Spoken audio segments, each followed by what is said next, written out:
So once again, hello and a very good evening and a very happy new year to everyone present here today. I'm Subhash Aghosh and I'm the founder of Tech Tuesdays UK. Today's episode is a bit special as we are completing the 28th episode of Tech Tuesdays UK, which also happens to be the 14th one and the last episode for season 2.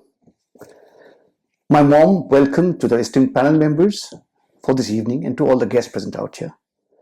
Before I start, a couple of essential do's and don'ts. The toilets are right out there. You're going to walk up and on the left. You need to take it upstairs. There are no lifts. In case of any emergency, God forbid, please walk out of the left door on your left and then to the lobby. Don't wait for an Instagram post or tweet post. Mobile phones at all times during the session should be kept on silent mode. At the very beginning, here is a great round of applause for Greenwoods Legal LLP for supporting us and being our hosting partner for this particular season. Yep.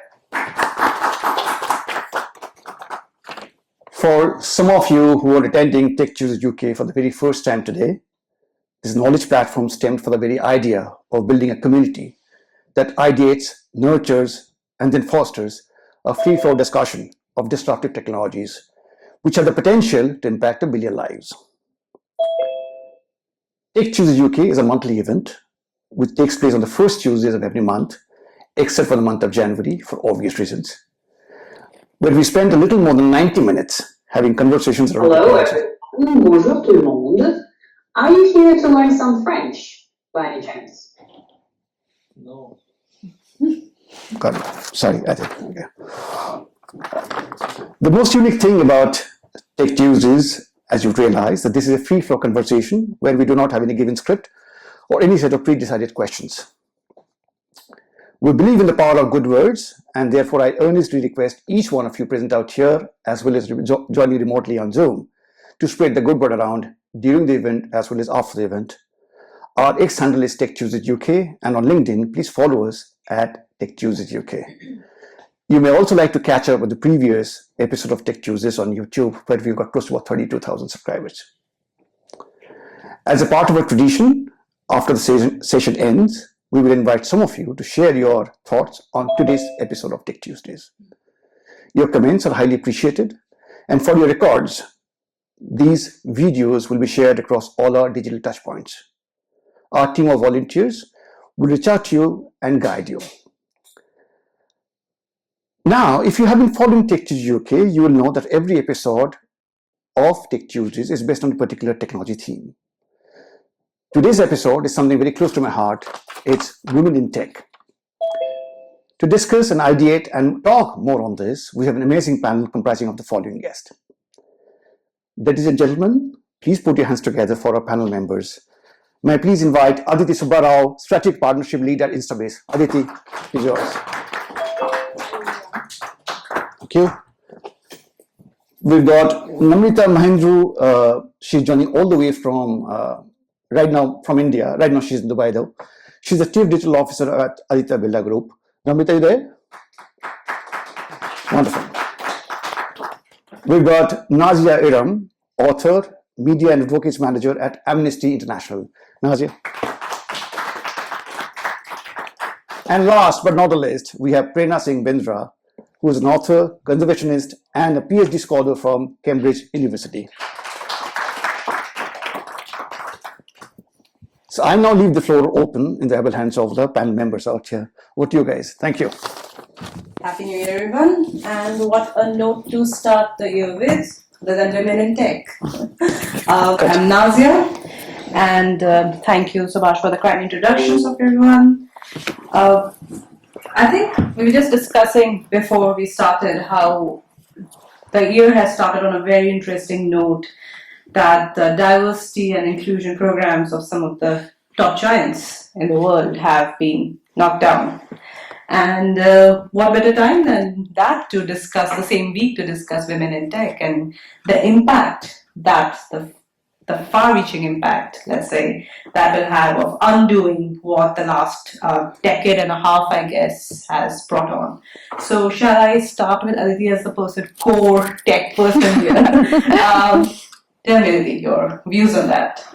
Yeah, I think it is definitely an interesting time. It's like, I don't know if you guys have heard the phrase, but apparently they say in China, if you want to insult somebody, you say, may you live. Thank you. Can you hear me now? Yeah. Yeah, so it seems if you want to insult somebody in China, you say, may you live in interesting times. And we are definitely living in interesting times in tech at the moment, because on one side, we have this massive, not very techy of me, is this? Better? Oh, there we go. So yeah, so on one side, we have this massive advancement, much better than microphone technology in AI and in ML and in a whole bunch of other pure technological capabilities that is taking us much, much further than we were before. And on the other side, on the people side of it, we are definitely taking a step back in terms of all of these companies rolling back their DEI initiatives and the comments that big tech CEOs are making in terms of equity. Are you hinting at Zuck 3? I am hinting at Zuck 3.0. So I don't know how many of you have read the recent news of what Mark Zuckerberg said. I can see some faces nodding. Exactly. Now, what has been happening over the last decade or so, as Nazia mentioned, DEI has become a core focus across the world in industries. I started my career in banking. When I first started, I was one of 2 women on an entire trading floor. Banking has then moved miles ahead from where it was. Tech is now catching up. FinTech is kind of trying to make pace with it, and then tech is still one step behind. But steps were being taken in the right direction. There were STEM programs being instituted at schools, in companies. There was massive focus on DE&I. There was a whole lot of effort across the spectrum being made. And it almost seems like over the last few months, we've rolled that back. Now, what is concerning there is that the rationale and the reasons behind that are quite hard to figure out. It is very well known, and it's a well-established fact through multiple different research studies and statistics, that with more women in leadership positions, with more women running companies, and with more women giving their input into decision making, economically and socially, companies do better. Now, if we take that as a given, if we take that as a fact, why are we flipping over to the other side? So I think the way I would put it is statistics are in the right place. I don't understand why this is happening. And as somebody working in the world of tech, having seen that dichotomy, I think just to put a couple of statistics out there before we progress. Across the tech world, about 27% of positions are held by women. In senior leadership positions, 17% of positions are held by women. But interestingly, when you talk pure tech, 92% of all software developers are men. Now, can you imagine what this means for the outcomes that software dictates? If I am writing software to make a car much safer for a driver, who am I going to design that for? So I think the nuances and the impact of this goes across the spectrum, but I'll stop talking there for now to see if the panel has any other thoughts. Thanks, Aditya. I think you have left. I think you have to just pass the mic. Your data clearly says that it's a big boys club. Shall we rope in Namrata? Namrata, are you here? Can you hear me? Yes, right here. Hi, Namrata. What do you think about this discussion before we take it further? Yeah, I think it's really interesting, that we started on this note, and it just happens to be that I am in Dubai, this week. And what is interesting for me with Dubai, that this country, the city has had a very progressive view on tech for a fairly long time. And I was just reading up some stats, and it's interesting to note that 57% of the population that is taking STEM is actually women, and 34% of the startups are startups which are being run by women. I think this is in stark contrast to what we see in many other parts of the world. And the thought process for me is, then what is enabling this change in this part of the world versus other parts of the world. And to me, a lot of this comes back to, we no longer work in silos. The private sector, the academia, and the public sector have to work together to make this a reality. It is about the policies that are instituted by the government. It is about the awareness and inclusion drives which are mandated by the government, which are making some of these changes happen far more rapidly. And I've been observing this in this part of the world over the last couple of years. Those numbers are spiraling up in the right direction, in this part of the world. So I think there is something to be said over there when we talk about the big boys in the private sector, playing that role. Is there some kind of intervention required which needs to be cross-sector so that we can have actually some of this dictated partially by policies and maybe even some kind of regulation? I remember last year, and this is the last point I want to make, and then I'll hand it back to you. I was on a different panel.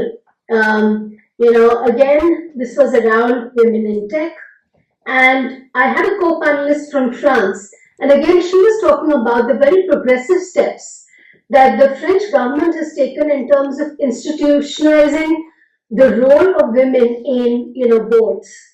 And how that has driven, while that was not about just women in tech at any level, it was at the board level, it was about, how women are, because they have a quota system, if I may put it that way, but having brought that about through the government initiative has actually enabled a lot more progress in the boards of the French companies. So I'll stop with that and hand it over back to you, Nazia, or to any other panelists if you would like to comment or share any perspectives on that.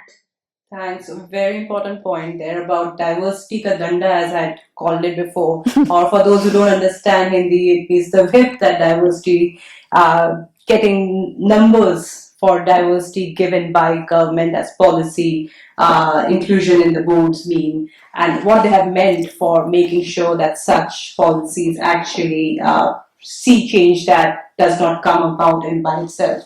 But what do you think? It's as you said, it has to be across the board.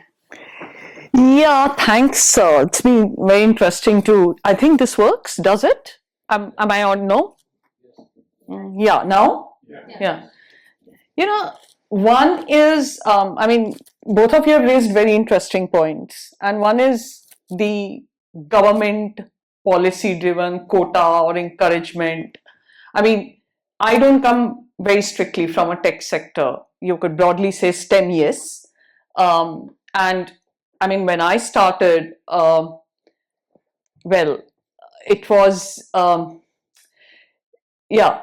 things were very different because you would have, like you said, you were just two of you, right? And I come largely from the conservation sector, so we had other sort of barriers, which would be because you kind of work in the field as well.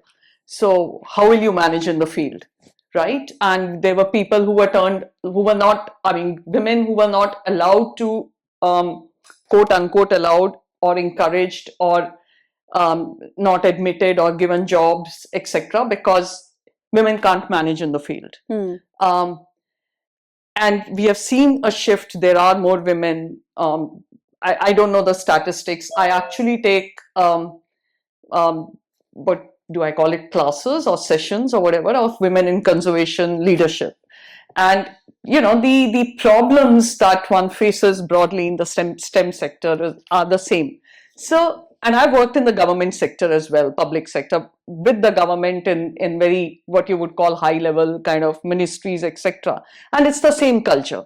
So one is actually what the government encourages or what policy says, or even corporate policy says. The other is the culture that persists.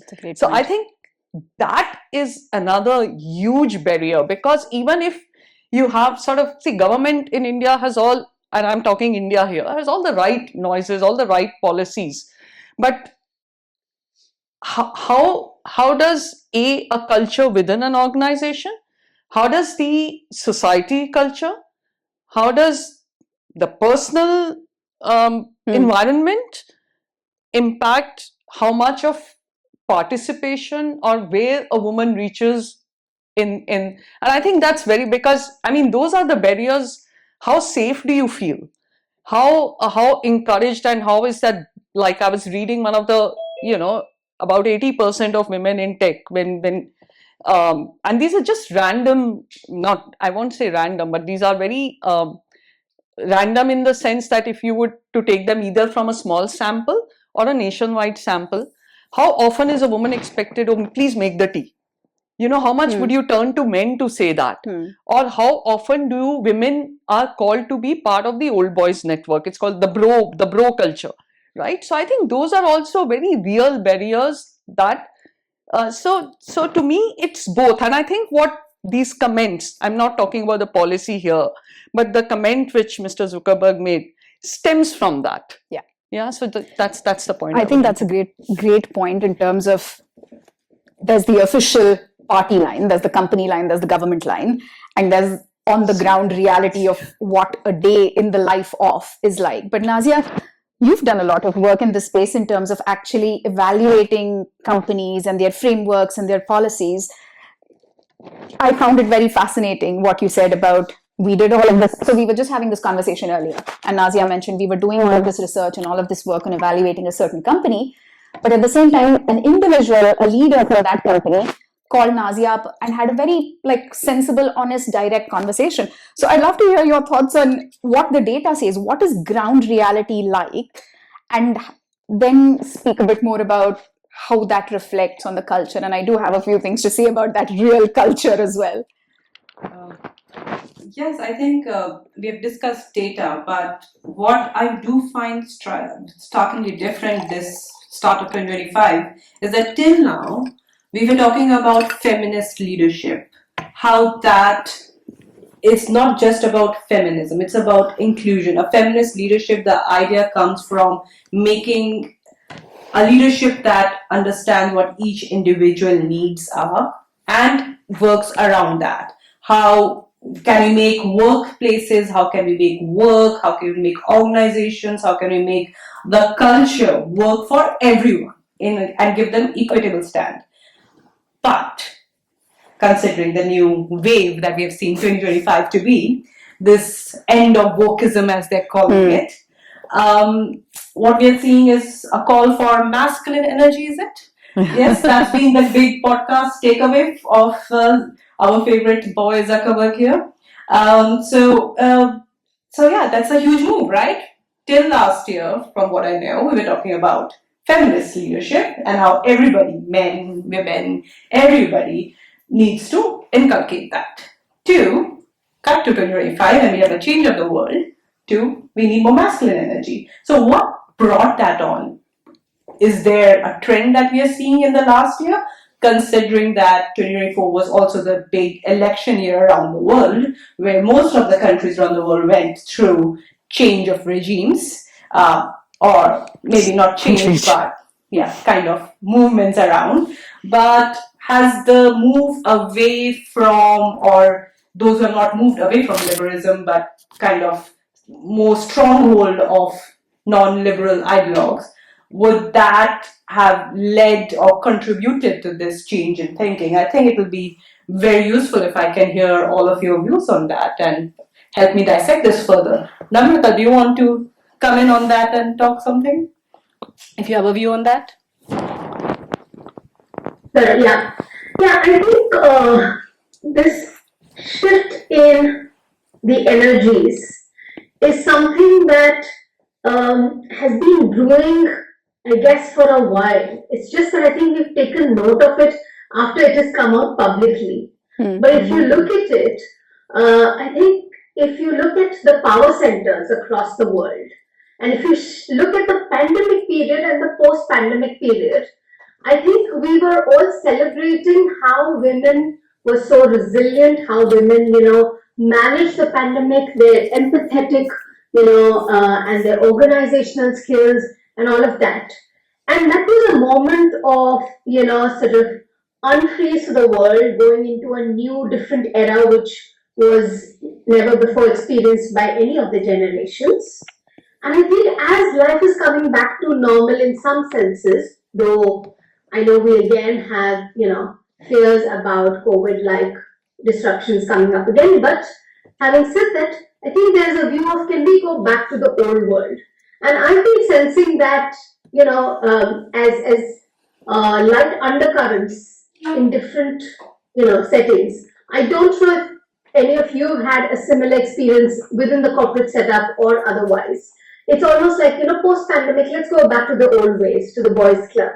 And I think we just had this little respite during the pandemic where we actually saw women shine and we saw, women leadership come to the forefront.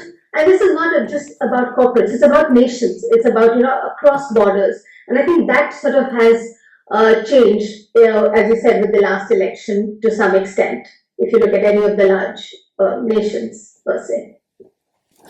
I think there's also... Yeah, Sorry. I think the other angle to look at this, slightly cynically, is also, frankly, the only thing that matters is the money. And if Data said otherwise, right? No, so see what I mean by the money. Basically, when you look at the macroeconomic landscape of what has been happening post-COVID also, and Namrata's point earlier on geographical and regional differences kind of made me think about it. Over the last few years, given the macroeconomic conditions, there has been immense financial pressure on most tech companies. It doesn't matter whether you're Microsoft or Google or Apple. It doesn't matter whether you are a 3-person startup desperately trying to raise funding. You are under pressure. You need to show growth, you need to show the numbers, and you need to show efficiency in how you're using capital. Now, a standard stress reaction to pressure is do what you know best and forget about everything else. And unfortunately, evolutionarily, historically, the alpha in the tribe, the loudest voice, the growth, the money, the revenue generation is what gets precedent. The squeaky wheel gets the grease. Whereas from a perspective of women in leadership, the whole empathy, the authenticity, the nurturing aspects, those tend to get sidelined because that is not perceived as immediate short-term revenue generation. Now notice the trap that I have myself fallen into. I have started stereotyping the sentence that I just said. There is no reason why a woman can't be an aggressive revenue generator. There is no reason why a man can't be a very empathetic and people-centric leader. But all of these conversations end up falling into that same trap of yin and yang, good or bad. And I think that is a really tricky challenge to solve in these conversations. The same thing has happened with Mark Zuckerberg. He never said that feminine energies are bad and we should not have them in organizations, but obviously that's where things start going. But I think all of these different nuances and aspects, what is macroeconomy doing, what are political power centers doing, what are geographical distributions. Again, the reason I brought up the Middle East is they are flush with capital, they are flush with money, they are growing, their economies are not shrinking, whereas the rest of the world, they are. So naturally, there's likely to be differences in perceptions and prioritizations in those geographies. But I think there are so many different aspects to think about in this conversation. And we just need to make sure that we are also not falling into the same traps that we are condemning. So, something that you raised earlier, I think we all want strong men, right, as our leaders. That's how the politics is now, right? I mean, if you look at the elections and the leaders who have remained and the new leaders who have come in, right? And I think, so that sort of speaks of, as a society, what we are. These are all democracies, right? They're not dictatorships, so-called democracies at least. So is that to me is a reflection of what is happening in tech and other corporate or non-corporate world, right? That's it's just that's at the macro level. That's at the larger scale. The other thing is what strikes me is that these things were you wouldn't come out, it wasn't considered right, or it wasn't considered proper or ethical to get away with, like getting rid of your diversity policy or scaling down your diversity policy. It wasn't. So a company, even if it did not believe in CSR or in being environment friendly, but they all want to portray that, right? Diversity agenda. So everything, like it's greenwash, we see it all the time, everyone, I mean, even a Vedanta or whoever, which we know for a fact is anything but green, will have its CSR and put, that they are environment friendly, and it's all over their ads, their portrayal, their image is always, and that I mean, to me, that's very. So now it's proper. It doesn't do your image any harm if you do away with your diversity, or you scale down your equity, diversity policies. So that sends a message of, and I think that's like, and it's not just. It's also about race. It's also about color, about caste in our country, or religion in many countries. So, and we see it across. I mean, it's not divorced from what our politics or our society is now. So I think it's just become fine if you're not seen to be, So it's basically the gift of the Trump point. Trump is one leader. I can name many others. So I wouldn't just put it down to one person, but yes, of course, he's the most. Yeah. Talking about all the people who are bringing down the diversity initiatives, I think one place to applaud is that Apple has pushed back against it and has stood their ground. So yeah, we should name the good people. Yeah, absolutely. And celebrate, and hopefully may their tribe grow. But yeah, great point about, shall we ask the audience what do they think about, unless you had a point that was coming in? I do, but I think it's a good idea to open, okay, let's talk about the point I wanted to make, which is that we've sort of established the problem, and we've sort of said, okay, all of this is not going in the right direction and it's not right. Having said that, we are focusing only on the negative impacts that a few super influential, super powerful people are bringing into it. There is, however, a much more systemic issue for women in tech, which we are missing, which is at source.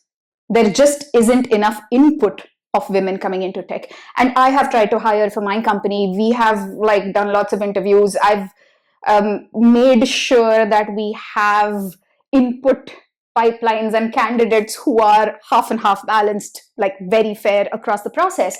But even if you look at the numbers, apparently 50% of women quit tech before the age of 35. So there is definitely a big shift happening in that we need to make sure that not just at the outcome of what companies are promoting, but all the way from the beginning, there are enough people going in. So it seems 74% of young girls during their student life want to go into the tech sector. Only 18% of graduates get computer science degrees as women. So only 18% of computer science graduates are women. And again, this problem is compounded by race, by color, by ethnicity. Only 2.2% are Latinos or African Americans.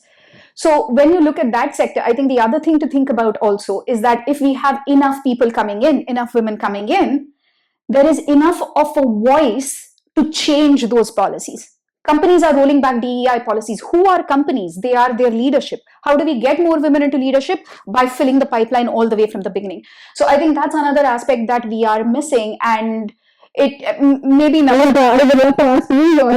must have done a lot of hiring. You must have worked with a lot of young women in tech whom you are coaching and mentoring. How do you see that dynamic evolving, and what can we do to change that? I just want to stop talking about Zuckerberg for some time. So let's kind of try to shift the focus somewhere else. So I agree on the fact that getting the pipeline filled is a challenge. And what we are seeing is predominantly, even if you have the pipeline start, by the time you reach the mid-level positions or senior management positions, women start having to make choices, despite all the lip service that we have about, an equal relationship. But the reality is very, very far and different from it. And again, I'm going back to the pandemic. The number of stories I heard, women in my teens, women outside, peers, others, and the burden was disproportionate. So it comes back to similarly when the choices have to be made, who makes that sacrifice? And women have openly, admitted that they will happily make the sacrifice. That's their mental conditioning. They will happily make the sacrifice for the sake of the family.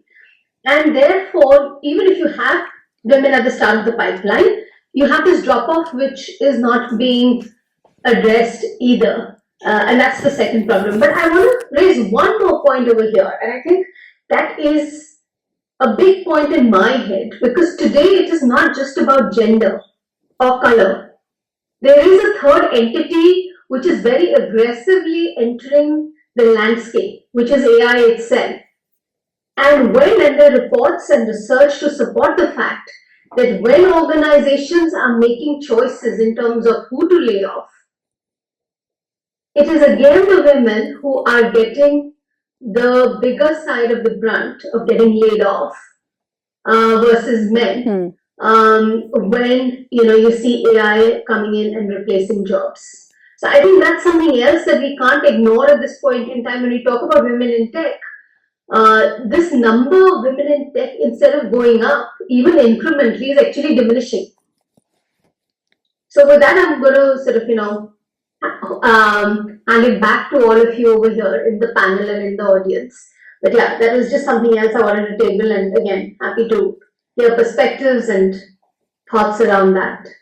Thanks, Namrata, for bringing in AI here. I also wonder that in an era where AI is increasingly learning from everything around it, how much of masculine energy is it going to be picking up, and the lack of feminist inclusion within what it's learning.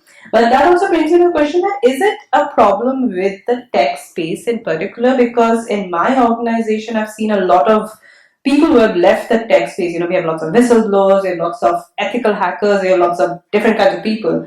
And we have a very hardcore high ratio of females versus males. We have actually less males than females in our group who are doing some of the top rights-led research in tech across the world. So is it other space? Are these people who have gotten tired of this non-inclusive space that the giants are making, and then finding other ways to work in that space and to question that space and to create that space to be better by working around it? So is there something, as you said, there are very few in the pipeline, the pool is small and keeps getting smaller as you advance. So maybe, and considering that now those initiatives are going to take a back step, I wonder where this is going. So what we have seen is progress from 1.5 decades. I wonder where we will be in the next 1.5 decade and 2035, and would we be having this panel with Subhash kindly hosting us and be remembering how 2025 was the year that things changed. Not for the good. I hope not, but let's see where we are. Anybody from the audience? I think Subhash, you want to say something? No, I just want to sort of, as one of the men in this room, just want to sort of request and advise and ask all the women present in this room to share their views. This is an open forum. This is not only this four of them are going to speak. We want everyone to involve yourselves. Yeah, that's what we're doing. Hi, I'm Shikha. I just wanted to go back to the point that we were talking about a little while ago, which was DEI kind of like taking a step back this year. And a lot of big tech companies are on the forefront of that movement. And this is just my point of view. Yeah, just going back to that point a little bit. My point of view there is, do you think that could be a factor playing in, because all of these companies are also on the forefront this year about returning to office, and as women and for women, doing that is very difficult, or rather slightly more difficult than men, and hence if they still have those DEI initiatives going on that's going to make hiring for them even more difficult because they want people in the office 5 days a week now. So perhaps that could be another factor to intentionally putting that back. Actually, I would argue the other way, Shekha. Shouldn't it be that we need such initiatives even more now when you are going to enforce 5 day a week back and but yeah, great point. Thank you so much, Shekha. Unless our panelists want to add to that, Namrata? No, it's just not really want to add to it, but adding to what you had made and what Namrata said. I mean, I think these are very real issues. Like you said, it's a little more difficult, and pandemic. Yes, so you could work from home, but obviously the caregiving responsibility, sacrifices, your career or compromising on you. These are very, very real issues. And how many companies actually have a support system around it? I'm not talking home support systems right now, which are equally important. So, I mean, I don't know.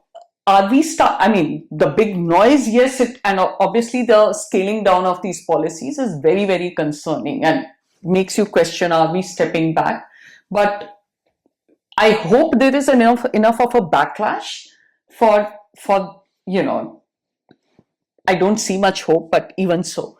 So I mean, all I want to say is that these are real issues, and again, there's a lot of lip service and actual companies who actually look at, okay, we have a creche system or whatever it takes, or some flexibility in terms of when you work from home. And these are issues that women face.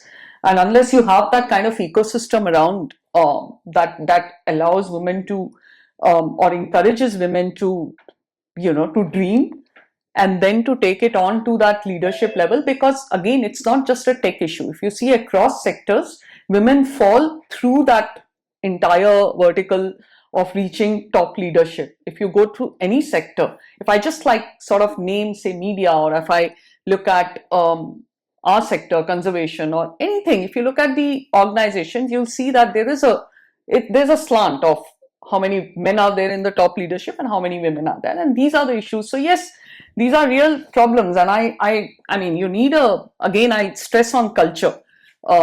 Besides the legal policy frameworks that we need to bring in that change, we need a change in mindsets and culture, and that's across generations and across gender and everything that needs to come through. I agree. I think that's a great point, Shikha. Like, if you look at it historically, there have always required to be shocks to the system to break status quo.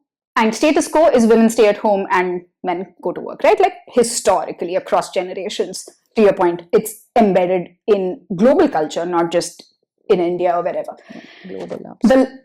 A very nice analogy was the world wars. More women entered the workforce during the war just out of necessity. You had a skill shortage, you had a workforce gap, you didn't have people to do the jobs. Where are you going to find those resources? It's the women. So women started working in bomb factories, and women started making aeroplanes, and women started then flying them, and women started doing jobs which were theoretically not open to them, but because they were good at it, they got access to it. And I think what happened over the pandemic was something very similar. Like, you suddenly had all of these opportunities, you suddenly had that barrier of commute and combining with caregiving, etc., all taken care of, and therefore more women entered the workforce. Now, interestingly, and this is something that gives me hope, 149 million new jobs are expected to be created in the AI, data, machine learning, analytics space over the course of the next few years. But if you look at it only till the end of 2025, also, only 5.9 million new graduates with the requisite skills will enter the workforce afresh. So there's 144 million jobs that are still a gap. We have a massive skills shortage in the tech space. Like, if you ask any large enterprise or any CEO what their biggest concern is, they don't have data scientists, they don't have engineers, they don't have people to do the jobs that are going to need to be done in the future. And that's a classic hole that women can step up and fill. So for all of these negatives that are coming in the DEI space, one of the things that gives me hope is the fact that there is an acute skill shortage, and ultimately the powers that be, the wallets that are full, will all realize that unless you're doing what it takes to incentivize that, whether that is changing return to office policies, whether that is establishing childcare policies, whatever it may be, those will all get put in place once they realize that their bottom line is being impacted by that skill shortage. But great point there. Hello, my name is Alina, and actually the question, it basically was the same question. It was in terms of, we've seen that we have more women graduating from universities, and this is not only in tech but in also other industries. But then in terms of, We can hear you. but then in terms of senior management and leadership position, we've seen a drop. And I think the question that I had is more of like, what are the companies and like the tech industry is doing to kind of like incentivize women to get back to work, let's say after they've taken a break, or if there is any maybe a difference from let's say women taking a break for childcare and men taking a break from the same thing, and then how are they welcome back into the companies? Like, what is the I don't know how to say, the procedure or the how is this incentivized in a way?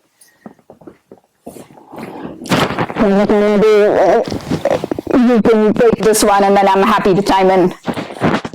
Sure. So I think it's a great question, and what I've seen over the last 2 decades, and this is now I'm referencing this more from an India perspective, but I know it's there in other parts of the world also, is that we very actively, the larger conglomerates have very actively had second career programs, which is particularly meant for women who leave the workforce at some point in time for whatever reasons and then want to rejoin. And the whole idea is to then reskill them, get them back into the workforce and get them an opportunity to take another attempt. I think in this age of AI, that becomes even easier in some senses, because today, lifelong learning has become the way of life. So when you start talking about lifelong learning, you may have taken a break for whatever reason. As long as you can go back, and unlike previously where you needed a formal degree which took years to get by and needed dedicated time, today in the tech space, and I'm particularly talking about tech, 90 days, 120 days is what you need to get to the base level of a skill. And from there you can build it up. But that means it gives you the power to bounce back that much faster, even if you've had a break. And the world is changing so fast. So the other good part is that everybody is, in some senses, on even keel. Because if you look at Gen AI, till about 2.5 years back, if you looked at the average person, even in technology, they had not heard about generative AI. And that landscape has changed in the last 2.5 years. So today it's in days, months, and that a new technology emerges. You can get yourself skilled in that, and you can be back on the bandwagon of being in the tech sector or picking up the threads very quickly. So to me, I think when you look at second careers, there is this initiative which is being taken by corporates, but then there is also the ability to take that self-initiative and work towards getting yourself back in the ecosystem. I hope Go ahead. No, go ahead. No, I was going to say I had one child when I was working in banking. I had another when I was working in tech. My experiences were very different, but converging now as I look back to colleagues and people who are going through the same journey. So to your question, and also to what Namrata said, I think the movement is definitely happening in the right direction. I think there is now a lot more career flexibility in terms of new skill sets, exactly like Namrata said, in terms of new jobs. And what that is leading to is people who have done very different kinds of jobs in very different kinds of organizations are moving industries, they're moving companies. They are then going and setting up policies and taking decisions in places that they weren't before. So if you look at tech, there are companies that are long established multinational corporates who have brilliant maternity and paternity policies, who have brilliant returnship programs, who have brilliant like coaching and support to returning parents and all of that. But there are also newer companies who you need the first setup and saying, oh, okay, we have an employee who is maybe expecting, now what do we do? And then they start writing their policy. But the great thing these days is there is so much fluidity that a lot of ideas are being cross-pollinated and shared. Why is that a good thing? Because again, best practices from one place can very easily be picked up from another. When I speak to my mother, like in the age that she was working in, it's like, oh, medicine, like hospitals do it this way. Large manufacturing does it that way, and that's how it works. Nobody ever thought that, well, actually, a small startup is doing it this way and they're offering like fertility benefits and this and that. Maybe we need to take it up. Or a large multinational organization is offering emergency childcare. Maybe we can incorporate that in our policies. But I see a lot of that happening these days, and I think that's a great thing. Is there more that can be done? There always is. But if you look at the data, I think you can see a marked improvement in benefits and support for any kind of caregiving, whether that is for children, for adoption, for kind of other sorts of caregiving. And I think the tech world as a whole is doing quite well in that regard. Also, I think men need to pick up their share of work. It should not be, I mean, make use of your paternity leave. I mean, make use of your being around and being a parent who's an equal half. So, yeah, I think we just need to keep talking about these things so that over the years we keep, I mean, things have changed, things have progressed. We need to keep pushing the envelope, I think. And conversations like these always help. You can, maybe we can just hear, just try. Yeah. Yeah. Thank you for that. I think it's been a really encouraging discussion. My name is Aditya. I'm a volunteer at Tech Tuesday. Thank you. While we're talking about women in tech and we're talking about women in different industries and the policies that affect, what I wanted to ask from this discussion and maybe get a little advice upon is tech is infused in all industries that we know of today, be it media, be it marketing, be it finance. Tech is everywhere. So as we're moving forward and somebody who's starting off a career, say in a new country, as a woman who aims to achieve a senior management maybe in the next decade or so, what would be the advice you would give to such young women? And considering, okay, there are policies that have to be considered, there are a lot of mindsets that have to be changed, but that is a long-term thing, right? Short term, we still have to get up, go to work and face everything that we do as women do usually. What would be the advice that you could give to such women? That'd be great. Thanks. I think that takes me to this woman I was talking to, a very senior person in management at a tech company, in fact. And I asked her, like, how did you do it? I was like totally inspired. I was very young when I was like starting off. And I was completely, enamored by her. She was just the kind of person I would want to be at some point. And I was like, how did you do it? That young girl energy. How did you do it?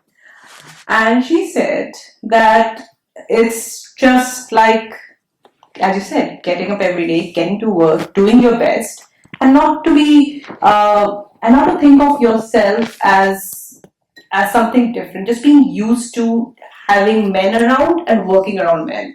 She said that she takes a real interest in her daughters not studying in a girls-only school, and she understands there are reasons why people would want that and there are benefits there. But she said that I wanted my daughters to always get used to having men around, the male gender around, all genders around, because that's how the world is outside. Not to create within your homes, within your schools, a different kind of space that children find something new in offices and workplaces. Make what you're going to face in the world, what your workplaces will be like, how to work around all genders, something that people are used to and can know how to navigate that. Also, I believe it's just about learning from every other woman I meet. I think we all, somehow carry each other's every story that we meet in our lifetime. I am every woman I've met. It could be something I picked up from every life that I've encountered. And those are the little things that we need to keep building and stacking one on top of another, so that it's a continuous process. I don't think anyone would have a recipe that here it is, this is exactly what we need to do. Unfortunately, that recipe doesn't exist for anyone. It's all about tweaking things that we learn from each other. It's all about some things might work for someone, something might not. It's about individual. At the end of the day, it comes down how we all handle different situations. So yes, but keep talking about it, keep learning from experiences, and fingers crossed, things will improve. We will keep pushing the envelope towards the right side. Yeah, that was.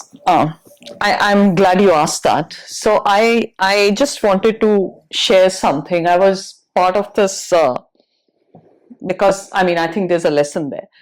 I was part of this board. It is a government one, and they have non-government quote unquote experts. And I was the youngest. I was the only woman. And so you're viewed in a certain way.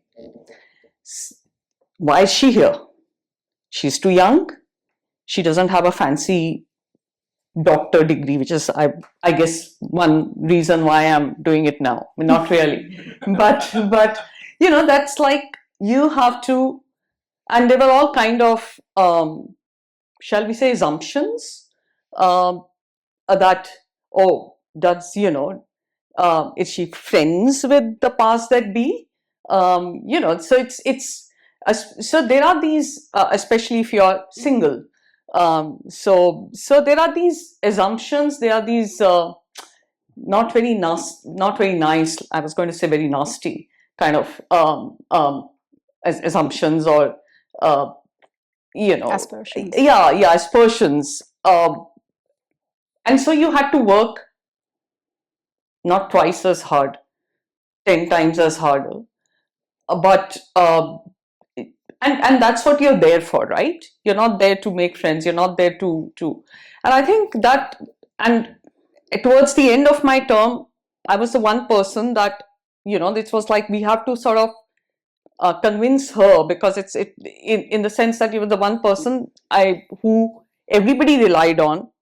Everybody, so it's just that I think what I learned from there is that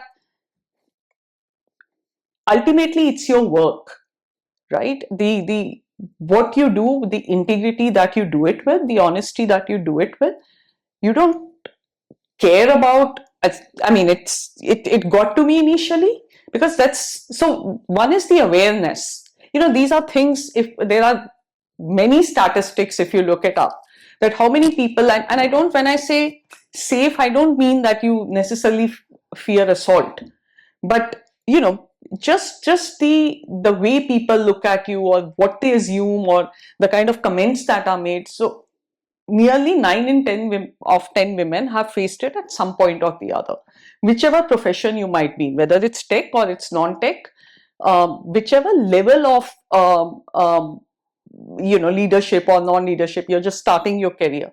So and you just learn to navigate it. You remain strong, and I think your work ultimately speaks for yourself. Your belief in, you're not to let your belief sort of waver.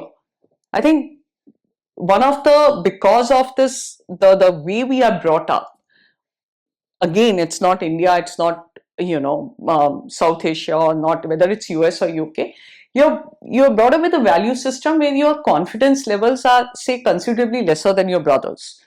I mean, as a general thing, again, I'm maybe stereotyping, but that's the way it is, because you're the first one to sort of make a sacrifice. You're the first one to come around to like whatever. But I think given all of, so that confidence is key to me. You're not to lose that. And I think, the sky's the limit. There's nothing that women can't do and can't do better. I mean, I can say for a fact that it was in all my career, and it's a very very demanding, very, very extracting, very, very stressful, and most of our careers are. But the women are always someone I look up to far more than the men, just because of the integrity they bring to the table. It's again, and with so much more challenges that they face. So I mean, and that's not saying I've had the best mentors as well, men mentors. So besides what she said, and I stand with everything that she said, that yes, I am, everyone I've met. So yeah, I think that was a very, very good point that you made. Thanks. Namrata?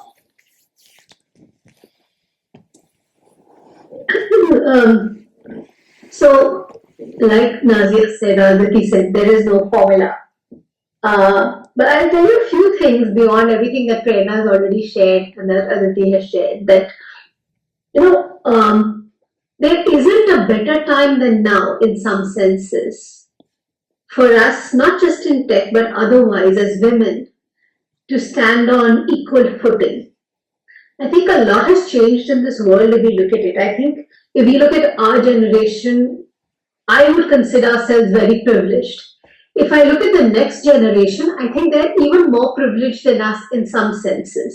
And therefore, going back to your question, if you're just entering the workforce, it's really what you want to make of it. And I'm not discarding any of the challenges that we've talked about earlier, but also the opportunities are many-fold more over here. So I think we talked about a couple of things earlier, but I'll reiterate those. One is, if you're getting an opportunity to have a seat at the table at any level, make the most of that. Because when these opportunities come, and again, now I'm going beyond just tech, you will get some of these opportunities. At that point in time, women, kind of think, should I not speak up? How will it be viewed? I may not have all the allies. You find one guy at the table, he makes a point, he will have 4 people rallying, 4 men rallying for him. So make sure that you make those allies, whether they're men or women who are supporting you. And again, I'm giving you some of these corporate-ish points, but I think these work. Look at mentors. And again, Prerna just briefly talked about a lot of, mentors and mentors being men. So look at that. I think that is extremely important to, have those mentors who will push you, who will stand by you, and who will believe in you even when things go tough. And they will go tough. There is no way that they won't. So they're the ones who will, come and tell you, this is just a phase, it will pass by. And the last thing that I'll say is that, we've got, again, because we are in this data and AI age, a lot of times when I started my career, people would think that this is an opinion, and this is a woman's opinion. And then, it wasn't necessarily always regarded in the most positive manner. But today we have data. And how do we leverage as women data to actually, take away the emotion from a point that we're thinking about and actually make it very objective? And I think that has worked extremely well, because when you put out something there with data, that just brings a lot of objectivity to what you are saying. So when you feel you're challenged, I feel using data to support your argument or to support your cause or to keep that seat at the table, whether it's a boardroom or otherwise, hugely helps. So these are just a couple of things that I thought I could add beyond, or reiterate beyond what was already shared by the rest of the panel. Sorry, I'm going to chime in on that because this is a topic close to my heart of how do we get young juniors, women starting off in their careers much further along the hierarchy in tech. Ifat, you mentioned you're just starting on your career and you want to be In the senior management, that's the aim you have. in a senior management role, right? That is the first prerequisite of what you need, and you already have it. You have ambition and you have a goal. So the way I would look at it is that goal is what you hang your hat on, and you take control of your own career. I think often because of this whole rhetoric that's going on around us, we tend to play the victim. And we're like, oh, the system is rigged against women. Oh, there are no women in senior leadership positions. Or some company shut off its DEI program. So what? I have my career. I have my job. I have my work to do, exactly like Prerna said. So the one thing that I would literally shout on the rooftops for is nobody cares about you as much as you do. Nobody can control your career as much as you can. So stand up, take ownership, take initiative, and take responsibility. You will be as successful as you make yourself. Forget about the rest of the world. If there is no seat at the table, pull up a chair. If there is no chair at the table, make a new table. That's what they say, right? So I think the first thing is you have that ambition, hang your hat on it, and take ownership. And then the second thing is kind of what ties into what everybody else has said, which is break the cycle. Pay it forward. So if you are working in a company where women are not being promoted, not being recognized, not being rewarded for their work, as you rise through the ranks, change that culture. Change how your team works. Change how the women you hire experience that. So it's almost like if you have a bad boss, turn around and be a better boss yourself. If you have a great boss, brilliant, try to learn from them and be more like them. So it's almost like break the cycle where you can and pay it forward to whom you can. Wonderful, thank you. It's been very insightful hearing you. Thank you. That was very inspiring already. Sorry, very impassioned. Yeah, I guess every challenge is seen as an opportunity also. And we have opportunities like, I'll get to you, just like people like Subhash who create such inclusive spaces and such platforms, not to forget.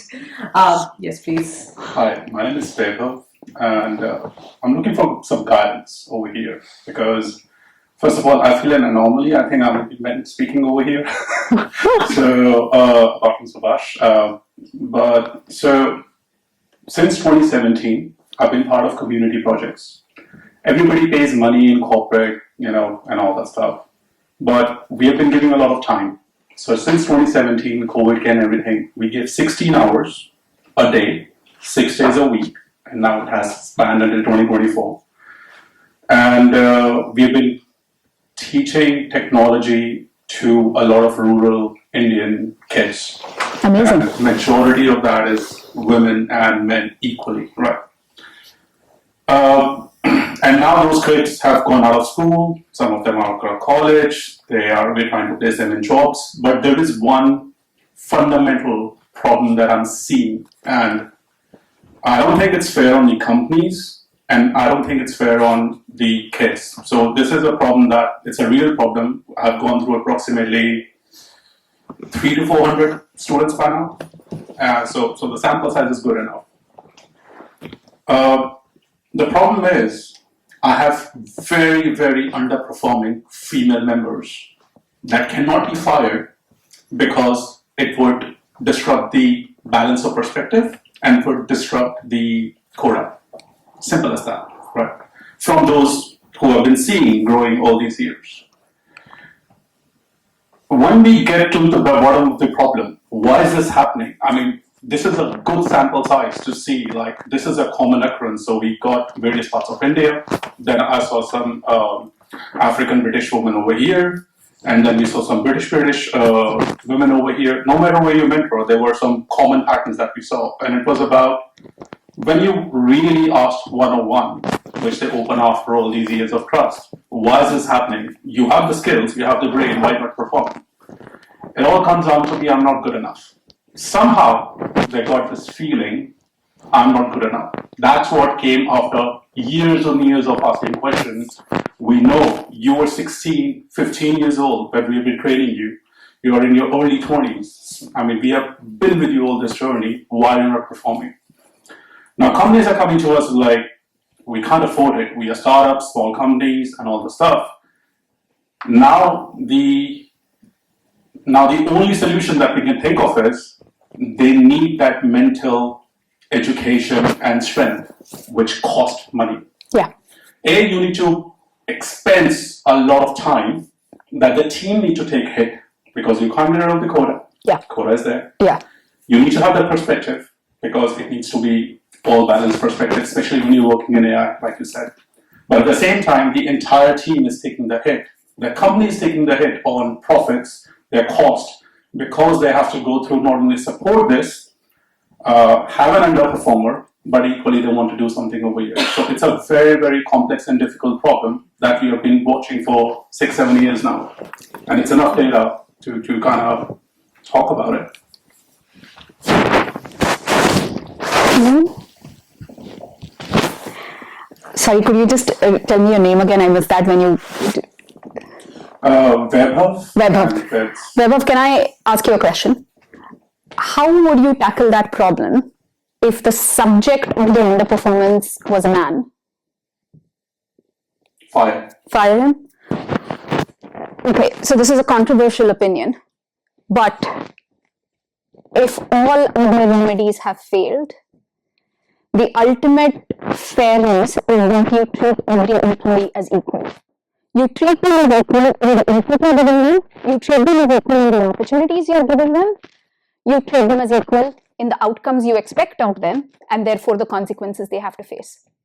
So, if you are seeing that impact on the company, on the rest of the team members, which is unfair on them, then there is no other recourse but to fire them. But exactly, and that is the caveat there.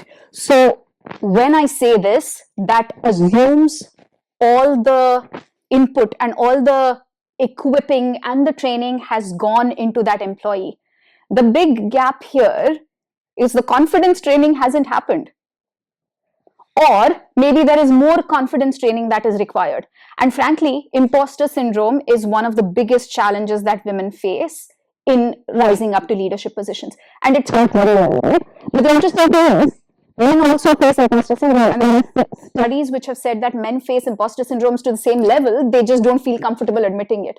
Women feel comfortable saying, I don't have the confidence. A man will just not say it. They will actually resign, they will quit and move to another job, but not admit that they don't feel confident.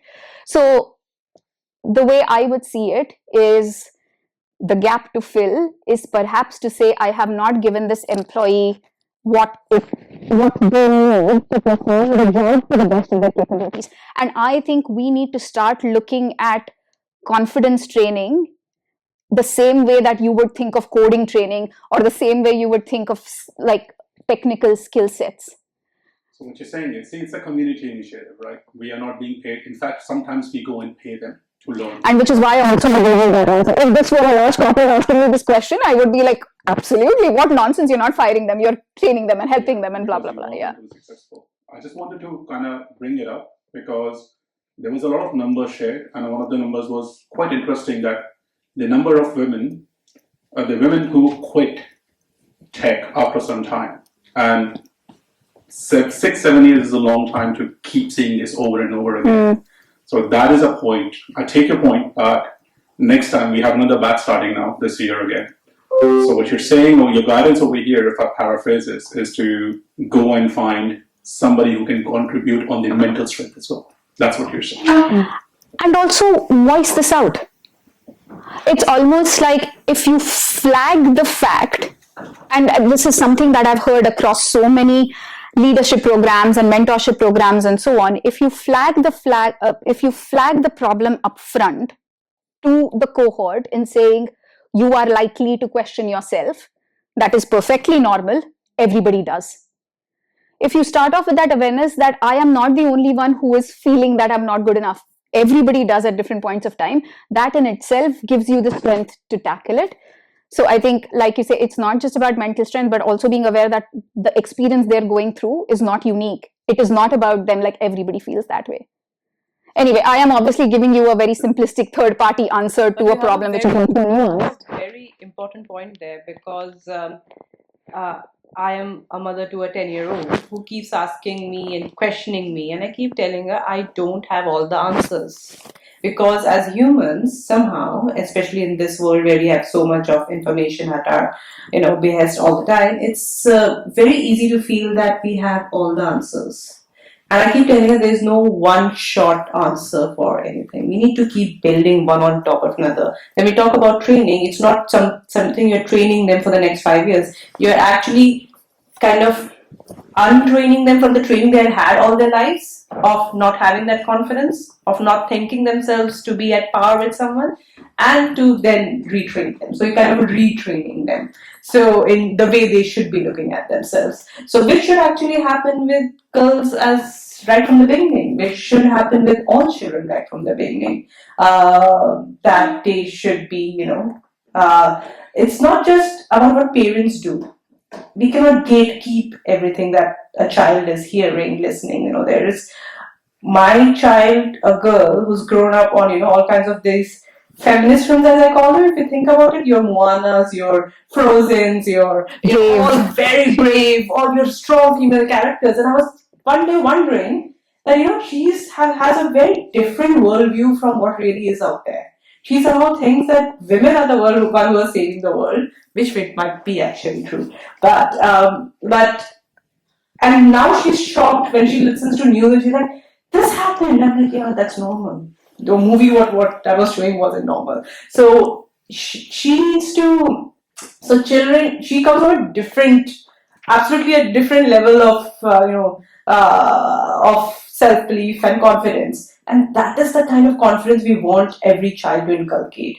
And so what you're doing now, kudos to your way of retraining people, I guess, is the way ahead. But also to think about not one-shot solutions, but to build over a period of time for generations that are coming. And I will keep saying, keep pushing the envelope towards a better world. And thank you so much for that. I think it really brought some nice new energy to the conversation. Can I just comment over Yes, here? please. Yes, please. Okay. So, perhaps I think there are two things that I want to say. One, there is a difference between equality and equity, and we all know that, but we sometimes forget about it. So I think your point is a very valid point, and I work in the manufacturing sector.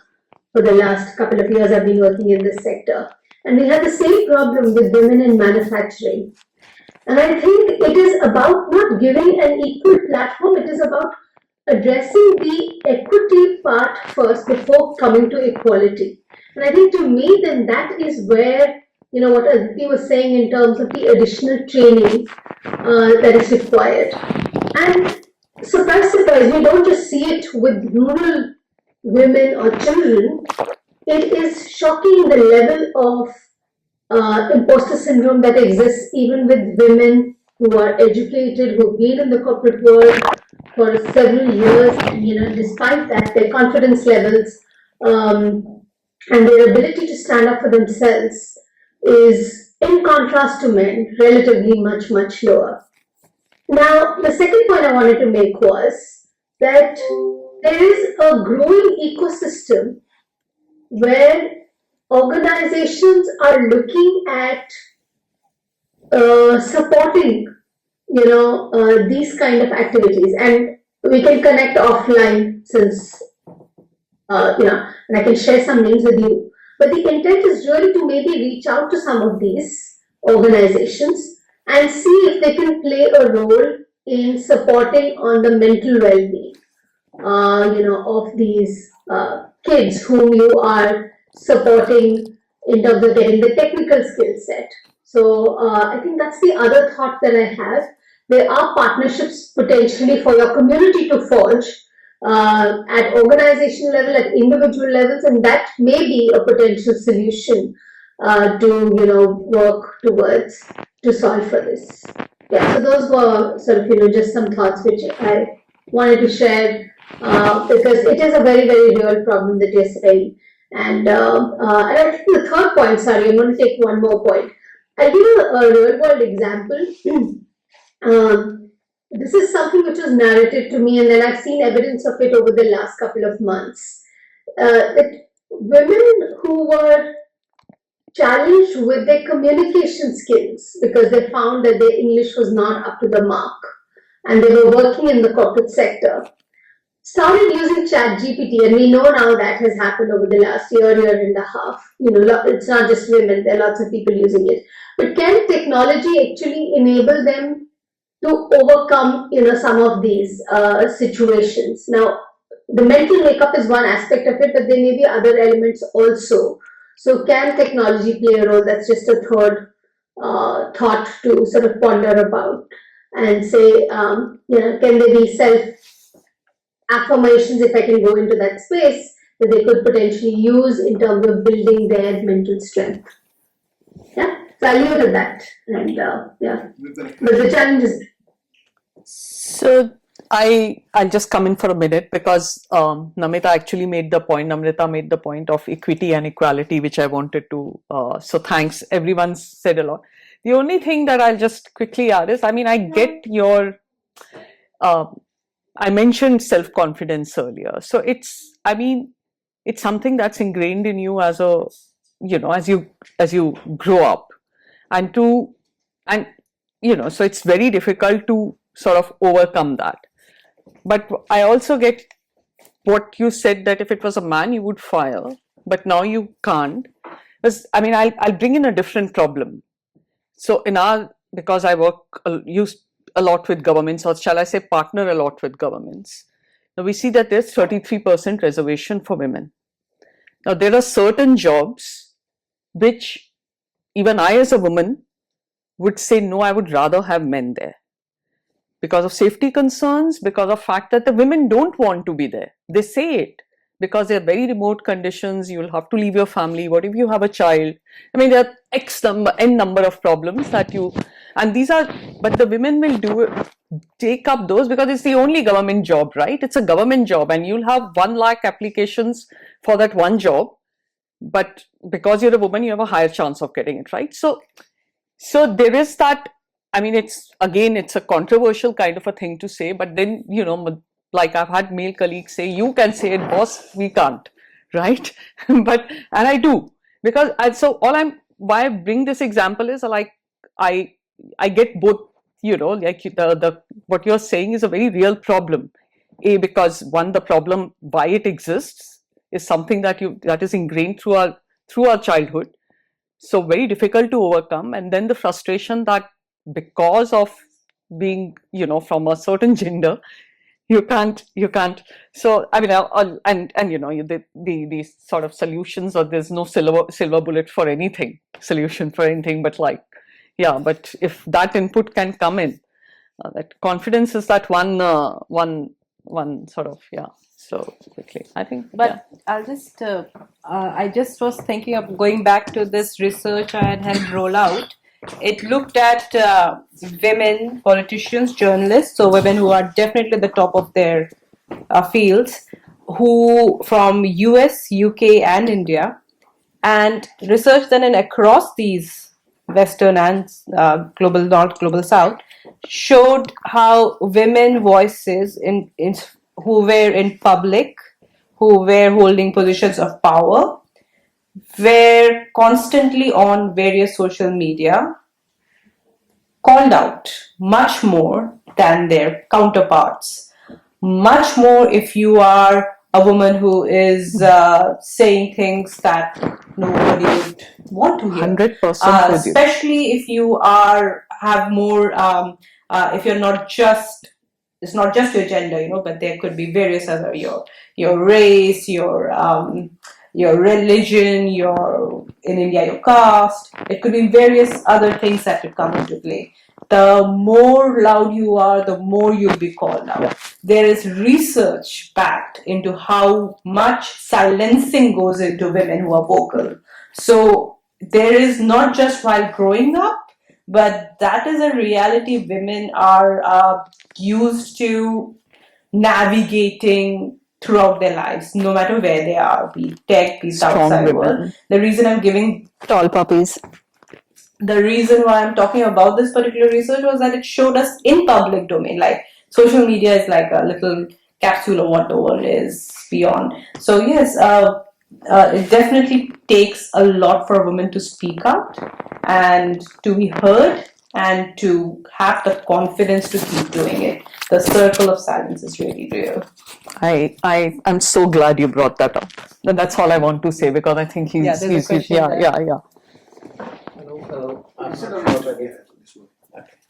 yeah. Just hi. push it from, The bottom. the bottom, yeah, just right at the bottom, yeah. Never mind, just speak. We can hear you. Hello. Yeah. I hope I'm audible. So I'm Neeraj Sharma, and I just want to share something which Vaibhav has brought up. So I work with a tech giant, and this is something which will maybe relate to what you asked. Is there is this strong colleague of mine who's very techy, and I have learned personally a lot from her. But then at one point, there's a meeting where we have the country head, and she just openly asked this question to this country head. Let's see, while we are in the office, we are all mingled up and we are all just one team.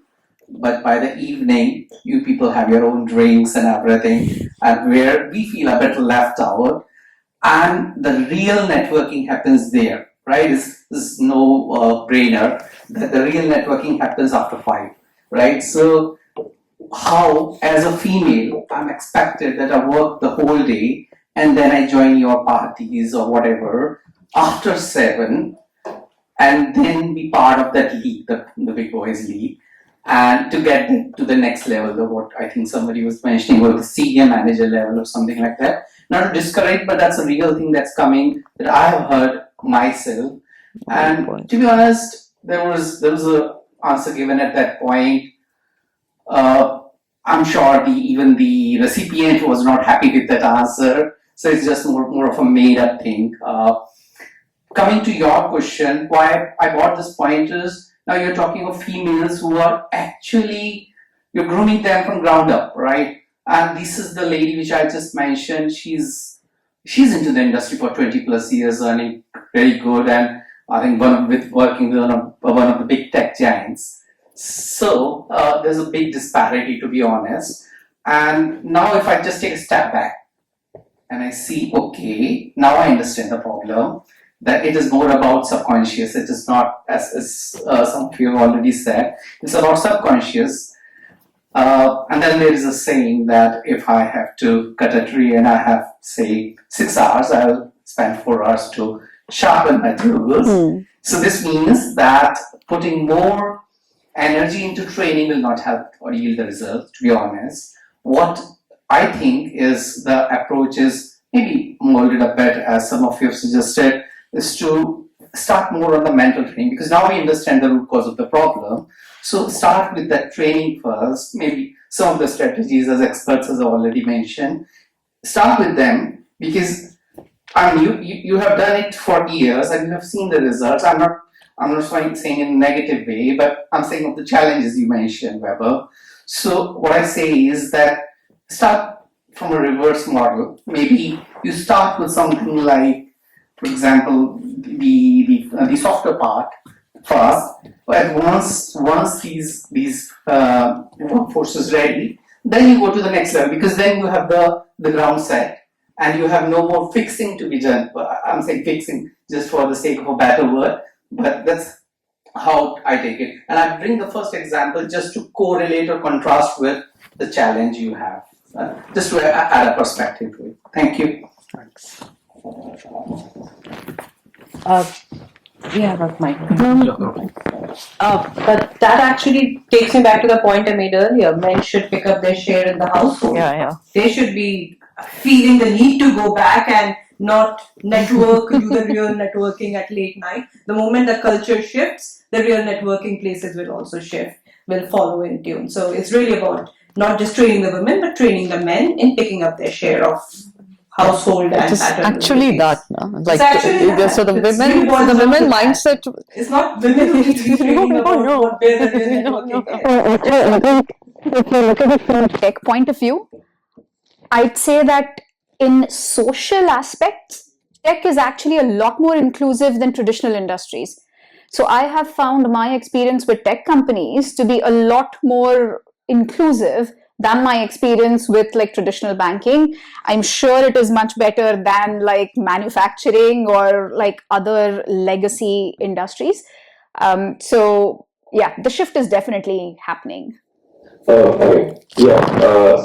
Hi, I'm Shiv. I'm studying at the University of Warwick, and I wanted to bring a perspective looking at a more intersectional view, rather than just seeing, women versus men, and a dichotomy, looking at, how that intersects with race and religion and different socioeconomic classes, because the difference in experience between men and women is obviously very different. If you're, struggling to make a living versus to when you get to a point where you can be comfortable, then it's also different between, say, white women in the UK, women in India, women in Japan, etc. So, one, I'd like to get your views on that, and then two, if there's what your views would be on solutions for that, if it needs to be fixed, specifically relating to technological solutions. I can start off. So the first thing is, this has nothing to do only with tech.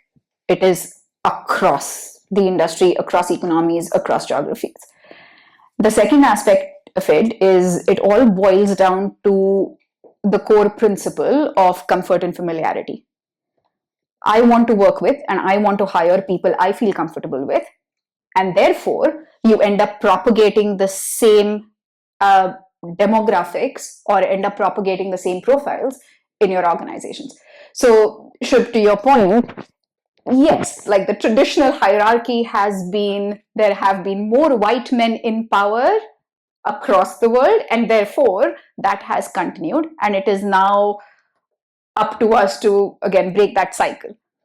The only way that will happen is, if we're aware of those subconscious biases in hiring, in promotions, in partnering, in selling, in everything that we're doing across the industry.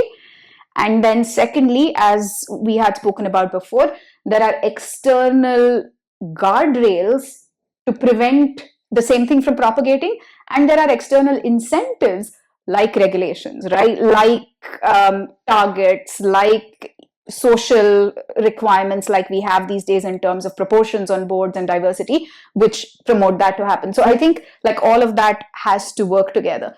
But obviously, the further away you are from the demographic in power, the harder it is for you to come to power. And this is not just women, this is not just tech. Like the same thing has been happening in, like, I don't know, 1000 BC, when one emperor was trying to fight another emperor because they look different from them. So I think like all of these things need to come together for us to make that change happen.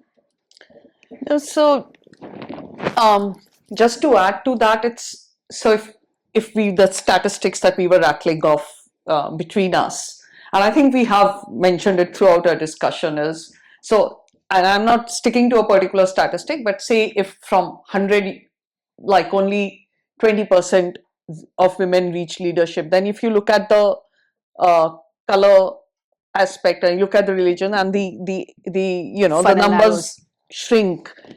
So it's obviously, and then of course the same thing would apply in terms of a white, quote unquote white man, quote unquote black, brown, yellow, whatever you want to call them, people of color. So that, I mean, that, so just to reinforce, yes, I mean, the more of a minority you are, the different layers of minority, the more complicated or more narrower, your opportunities or whatever the discrimination, so to speak, becomes.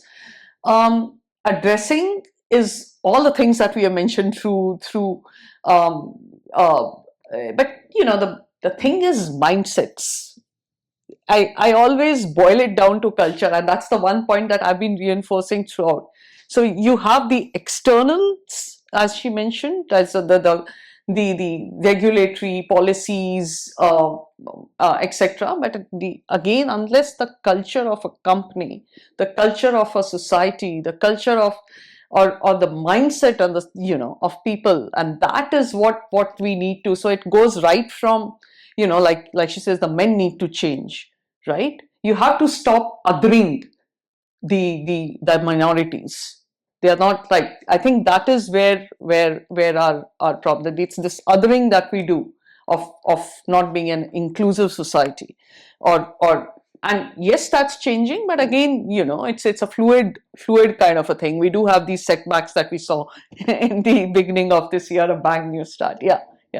Thanks. And sorry, also one more thing to add to that. Shubh, you mentioned in your question, the phrase you used was women versus men. And I think that's another bugbear I have with this entire diversity conversation, which is there is no versus. And exactly like you say, the othering has to stop. So that othering is also with respect to men. Like, there is no need for us to make like Mark Zuckerberg the enemy because he looks and behaves differently from I do. Like, we're all in this together. And unless we are allied with each other, it's not going to change. But it's not the enemy. What he said was not. Yeah, our favorite boy. There we go. Yeah, it's not what he's not the enemy. But if that's the policy, then that's exactly. That's the bugbear. It's the distinction making which is the problem. Hi, so I'm Anushka. I actually work in Tesco in digital marketing, but I was on the business grad scheme before. And I just wanted to share my experience, which was kind of like in chime with what Shiv basically asked about. So my previous role was in buying, so it was a very commercial role. It was a lot of negotiation, it was a very commercial based role. And I was in a team which was predominantly white British, and I clearly stood out for a lot of reasons. But I don't know, I think sometimes you try, sometimes you stand out and you think like, oh, it would be so nice if they understood my perspective or if they were a little like me and if I could fit in. But I don't know, sometimes you just have to like remind yourself like, okay, maybe society is not going to change in the next 6 months or 1 year. And what can I basically do to fit in? And this may sound really cliche, but I think like if you feel like, oh, this is like a man's world or this is like a white person's role or whatever, I think you need to like learn how to play the game. And I basically realized like what it meant to progress. So that was another thing. Like after the grad scheme, I wanted to continue. I wanted to get sponsorship. So I tried to figure out what that meant. And all I had to do was stay longer in the office and show that I was doing certain hours. It basically created an impression that I was really putting in the hard work. And of course, I really was, and I was getting the results as well. But I think creating that impression and networking with the right people is what ultimately helped me stay in the company. So I think it's about identifying those opportunities of like, one, what it means to progress. Second, I was also fortunate enough to have like a really good mentor that really advocated for me, like to an extent that I had applied for this role in digital marketing. I was really good for it. I mean, I basically got the role, but like they didn't want to sponsor me. And my previous manager like really advocated for me and was like, no, like you should have her, like why would you not? And that's how I ultimately got the role. So I think, and this is something that you spoke about around mentorship, and I think that that's really important because I think women sometimes you try to identify other women in roles, but like it's really important to find just people who allies. Connect to it. Because I think at the end of the day, you need to be liked. And if people like you, they will help you progress. They will advocate for you in rooms, or they will champion you behind doors when no one is like watching. I think that's basically, obviously I'm very much at the beginning of my career, so I can't say this for sure, but I think it's a good that point. seems like a good way of getting progress. Getting mentors and allies is very, very important, and like finding the right people who'll support you or who'll encourage you, who look out for you. I think that's a good one. I love the fact that I just come in and say something over here. The story hasn't changed. So 25 years back, I was in the UK, and I had a Pakistani boss. I was working for a UK firm, and he told me two things. I was in business development at that point in time. He said, one, Namita, you're not British and your accent gives it away in a minute. And two, you are a female. So you need to work 10% harder because you're not a Brit, and you need to work yet another 10% harder because you're a woman. And that advice of his stood me in very good stead because it told me what to do to get to where I needed to get to. So your story took me back 25 years. That hasn't changed. But I'm glad to hear that you've cracked the code. And I guess there is a solution to every problem. I think we need to navigate it. Cultures and organizations are much slower than individuals. And I think your story has just reiterated that. I'm sharing this with you on a more hopeful note, and for anyone who sees this, that there is a technique, as I say, to everything. There is a solution to everything. You just need to know how to crack that code. So glad for you, and yeah. Good. Wonderful. Before we really sort of wrap this session, maybe a quick speed question, if I may say, to all four of you. What are the next big thing you want to see as a woman, not just take as general, in the next 6 to 9 months or 12 months' time? One big positive change you'd like to see? Anything, you can shoot. No more women in tech. No more need for women in tech sessions or panels or groups. Super. We should just not need them. What about you? I don't know, safe places, safe in every term, every way, to be able to speak out, to be able to feel safe mentally, physically, emotionally. Safe workplaces, safe spaces. Good one, thanks. Digitally. Literally, yes, most importantly. Nazia? I'm still thinking. Number So,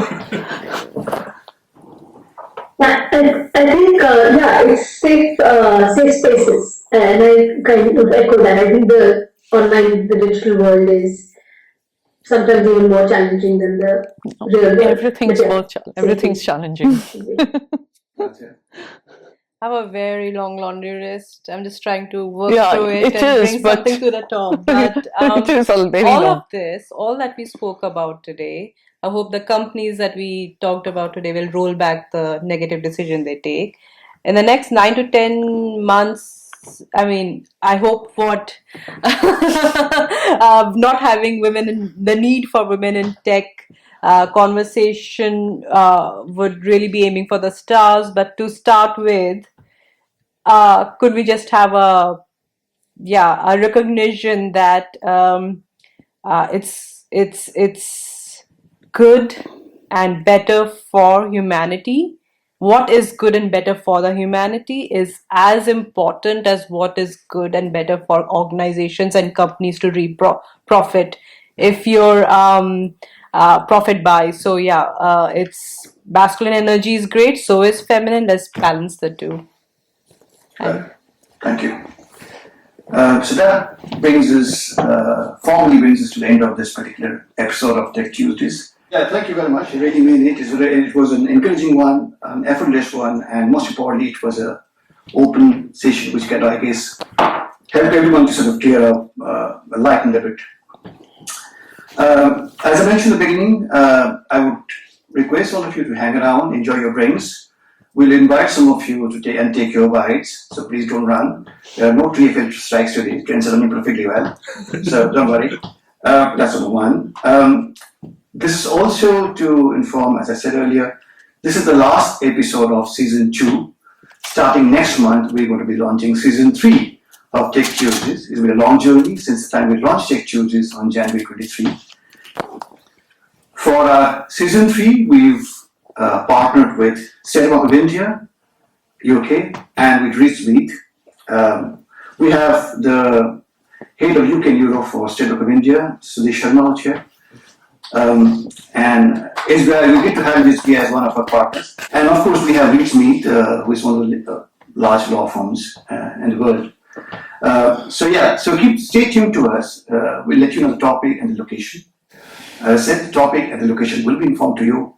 You can stay tuned on us on LinkedIn, on Twitter, YouTube, everything else. And I guess that's about it from my side. Thank to each one of you for being here. And I hope all of you have a great evening ahead. Thank you so much. Thank you. Thank you. Thank you.